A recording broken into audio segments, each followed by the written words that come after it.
Assalamu alaikum everyone. It has been long time since we met.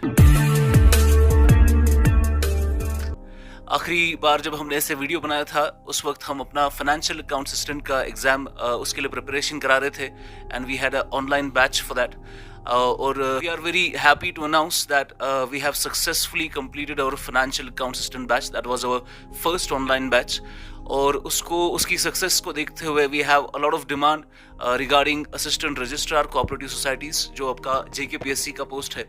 और recently cooperative department से कुछ vacancies खाली हुई थी जिसको रेफर किया गया था और अभी 91 पोस्ट के साथ JKPSC ने नोटिफिकेशन निकाली and it is a very good post.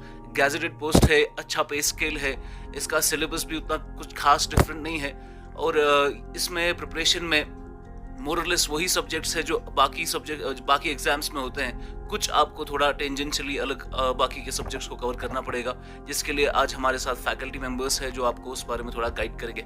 So before we do that आपका मैं बोलना चाहता हूँ इस एग्जाम के बारे में. Since is a post for cooperative department के लिए जो पोस्ट है असिस्टेंट रजिस्ट्रार का उसका मेन जो फोकस होना चाहिए वो कोऑपरेटिव्स पर ही होना चाहिए. पर सिलेबस की स्कीम देखते हुए जो मेरे पास ये सिलेबस है यहाँ, अगर आप इस सिलेबस को देखेंगे इसमें पहला ही कंपोनेंट करंट अफेयर्स का है, फिर there is computers, then you have JK की polity and geography, then cooperative movement as well as general mental ability.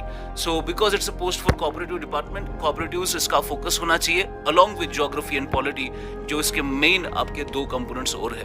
तो ज्योग्राफी और पॉलिटी के लिए मोमिन सर आपसे बात करेंगे उसको कैसे स्ट्रेटेजाइज करके उसको प्लान करना चाहिए. और कोऑपरेटिव्स मैं और आमिर सर ले रहे हैं. I will be taking historical perspective along with the history of cooperative movement और आपका जो laws and schemes and acts के रिलेटेड आपका कोऑपरेटिव में सिलेबस है वो आमिर सर लेंगे along with general mental ability and analytical reasoning. वो अभी उसके बारे में कोऑपरेटिव्स और रीजनिंग के बारे में आमिर सर बात करेंगे आपके साथ. Then will move on to Momin sir. Assalamu alaikum dear aspirants. Before moving to cooperative societies और general mental ability, मैं कुछ क्वेरीज लेना चाहता हूँ जो बच्चों को अभी है, कुछ कन्फ्यूजन्स हैं. सबसे पहला कन्फ्यूजन क्वालिफिकेशन का है. तो नोटिफिकेशन में लिख के है graduate holding higher diploma in cooperatives. तो हायर डिप्लोमा इन कोऑपरेटिव्स एक प्रेफरेबली एक इन्होंने क्वालिफिकेशन रखी है. बेसिक क्वालिफिकेशन जो है इसकी वो ग्रेजुएट ही है. ऑलमोस्ट 80-90% जो बच्चे होंगे वो ग्रेजुएट ही होंगे. तो जो ग्रेजुएट बच्चा होगा वो इसके लिए एलिजिबल है. उसके बाद हमारे पास अगर हम स्कीम ऑफ एग्जामिनेशन की बात करेंगे तो एग्जामिनेशन जो होगा वो दो फेजेस में होगा. एक रिटन एग्जाम होगा और एक इंटरव्यू में होगा. तो हो सकता है इंटरव्यू में थोड़ी बहुत एज उनको मिले जिनका डिप्लोमा है कोऑपरेटिव्स में. अगर हम बात करेंगे एग्जाम की तो प्रीलिम्स में हमारा 75 पॉइंट्स का मार्क्स एग्जामिनेशन होगा.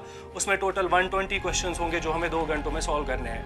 एज की बात करेंगे तो इसकी एज जो होगी वो मैक्सिमम ओपन मेरिट के लिए 40 है और लास्ट डेट जो हमें एप्लीकेशन फॉर्म भरने का लास्ट डेट है वो 16 जून 2021 है. अब मैं अपनी बात करूंगा. मैं इस सिलेबस में क्या पढ़ाऊंगा. मैं टाइप्स ऑफ कोऑपरेटिव्स लूंगा, रूल्स और एक्ट्स जो है इस सिलेबस में वो मैं पढ़ाऊंगा. साथ साथ मैं आपको जनरल मेंटल एबिलिटी और लॉजिकल रीजनिंग, इंग्लिश कम्प्रेंशन वो वाली चीज़ें इसमें मैं इंक्लूड करूंगा. अब अगर हम बात करेंगे कि ये सोर्स हम कहाँ से देखेंगे, हमारे पास कोऑपरेटिव मूवमेंट एक बुक आती है cooperative movement in India GR Madan की. वहाँ से हमें अच्छा खासा हिस्टोरिकल और टाइप्स ऑफ कोऑपरेटिव्स वो वाली चीज़ें कुछ मिल जाएगी. और जहाँ तक बात हुई रूल्स और एक्ट्स की तो उनके लिए हमें NABARD, RBI, ऐसे ही MCDC या MOSPI के कुछ वेबसाइट से हमें कुछ रूल्स और एक्ट्स मिल जाएंगे. जहाँ तक बात रही जनरल मेंटल एबिलिटी की तो हमें UPSC के प्रीवियस ईयर पेपर्स देखने पड़ेंगे. रीजनिंग और कंप्रहेंशन के जो मेन टॉपिक्स हैं उनके लिए हमें इंट्रोडक्शन के लिए कुछ बेसिक चीज़ें पढ़नी पड़ेगी. बैंकिंग और UPSC के प्रीवियस ईयर पेपर्स जब हम कवर कर लेंगे तो हमारे ये वाले कंपोनेंट्स आराम से क्लियर हो जाएंगे. साथ ही मैं और एक बात कहना चाहता हूँ, ये जो सिलेबस है ना इसमें परफेक्ट ये नहीं अभी कंफर्म है, इन्होंने ये मेंशन नहीं किया है कि किस कंपोनेंट के कितने मार्क्स हैं. तो हम किसी भी कंपोनेंट को लाइटली नहीं ले सकते हैं. सारे कंपोनेंट्स अच्छे से पढ़ेंगे, हमें मेहनत करनी पड़ेगी और दुआ करते हैं कि जितना भी हमारा ये सिलेबस है हम आराम से कंप्लीट कर सकें. ओके, तो आपके सिलेबस में और दो चीज़ें बहुत ही ज़्यादा इंपॉर्टेंट है. वो आपके पहले कंपोनेंट में जहाँ पर general knowledge with reference to current affair के बारे में है, वहाँ पर political science as well as geography mentioned है. उसके बाद पॉलिटी ऑफ जेके वो अलग से आपका कंपोनेंट है, फिर ज्योग्राफी अलग से कंपोनेंट है। तो आप क्लियर कट देख रहे हैं this exam is heavily tilted towards geography as well as polity. So for that we have our geography giant with us, Momin sir. वो आपको ज्योग्राफी और पॉलिटी के बारे में थोड़ा आइडिया देंगे कि किस तरीके से इसको कवर करने की जरूरत है। Assalamu alaikum. I welcome you all to quintessence classes. जैसे कि आप जानते हो कि JKPSC ने अभी जो रिसेंटली पोस्ट निकाले हैं दैट्स असिस्टेंट रजिस्ट्रार के लिए, इसमें जो सिलेबस है तो आमिर सर ने जैसे अपने सिलेबस के बारे में डिस्कस किया कि मुझे क्या लेना है, तो तहलील सर ने भी डिस्कस किया है। तो जो मैं लेने जा रहा हूँ that is geography and polity section, जो बहुत बड़ा सेक्शन है इस सिलेबस का।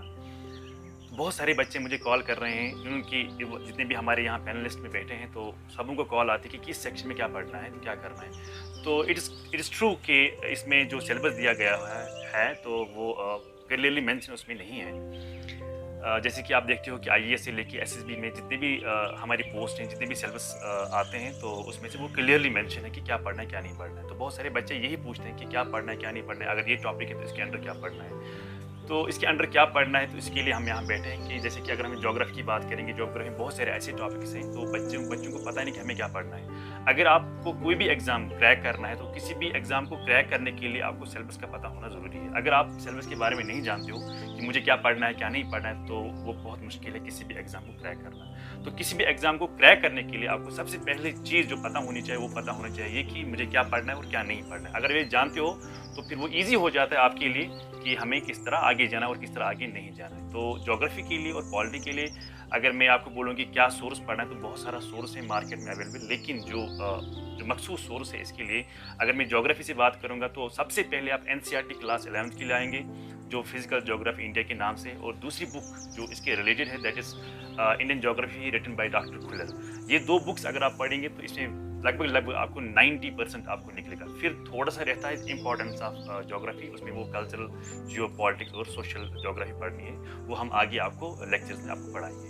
फिर अगर हम पॉलिटी की बात करेंगे तो पॉलिटी भी बहुत बड़ा एक बड़ा वाइड सेक्शन है जिसमें बहुत सारे बुक्स अवेलेबल हैं, लेकिन हर किसी बुक को पढ़ना बहुत मुश्किल है। तो अगर मैं जल्दी आपको ये बोलूँ कि आप उसके लिए क्या पढ़ेंगे, तो उसके लिए आप सबसे पहले लक्ष्मीकांत को लाएंगे, लेकिन पूरी लक्ष्मीकांत आपको नहीं पढ़ना है, बस उतना ही पढ़ना है जितना आपकी बुक में आपके सिलेबस में मेंशन है। देन और एक बुक आती है, फेमस बुक है जो मार्केट में है अवेलेबल है, तो वो है Indian government politics written by BL Fadia. वो बहुत अच्छी बुक है जिससे आप प्री 1947 और पोस्ट 1947 में भी उसमें लिखा है, तो वो आप वहाँ से आप ले सकते हो। और जो नए जो एक्ट्स आते हैं, जो बिल्स आते हैं, वो भी आप करंट अफेयर से उठा सकते हो। फिर रहा कि आपका जो मॉडर्न ट्रेंड्स हैं उसमें आपको इंटरनेशनल रिलेशन के बारे में पढ़ना है। तो मॉडर्न ट्रेंड में लेकिन खास फोकस आप किस पे करेंगे, 2000 लेके 2021 तक इस पर आप ज़्यादा फोकस करेंगे कि इंडिया की रिलेशंस विद अदर कंट्री से क्या रहेंगे। पर्टिकुलरली आप इसको कहाँ से पढ़ेंगे, आप इसको पढ़ेंगे नेहरू टू मोदी तक, ठीक है। लेकिन जो करंट आपको पढ़ना है वो आप इस साल का पढ़ेंगे, और वो कहाँ से पढ़ेंगे आप, वो विजन IAS आप ले सकते हो, और इनसाइड IAS दूसरी वेबसाइट आती है, आप वहाँ से भी उसको ले सकते हो। तो वहाँ से आप करंट अफेयर्स का ले सकते हो। बाकी जो मैंने आपको बुक्स रेफरेंस बोले हैं, आप वहाँ से इसको कलेक्ट इन्फॉर्मेशन कर सकते हो। बाकी जितने बाकी फैकल्टी मेंबर ने कहा कि आप उसको अकॉर्डिंगली फॉलो करो, इंशाल्लाह आपका हो जाएगा। Alright guys, before concluding this video, there are some questions जो बहुत सारे बच्चों ने पूछे थे। सबसे पहले कि सर आप जो कोर्स लेने जा रहे हैं, what is going to be the fee structure for that? Because अगर आप देखेंगे पिछला हमारा जो बैच था SSB का, because we knew कि what value we were giving और हम कितना वैल्यू क्रिएट करके आपको दे सकते थे, तो उस हिसाब से we had decided on that fee. But because of the pandemic और because हमें पता है we feel like it's our social responsibility to give back to the society, और हमें ऐसा लग रहा है कि हमें बेसिक मिनिमम पे काम करना चाहिए इस वक्त ऐसे हालात को देखकर। सो अबाउट दैट हमने फिर डिसाइड किया कि your fee is going to be 1999, that is more less 2000 rupees for this entire syllabus, और इसमें आपका पूरा ही सिलेबस कंप्लीट होगा। Nothing will be left out.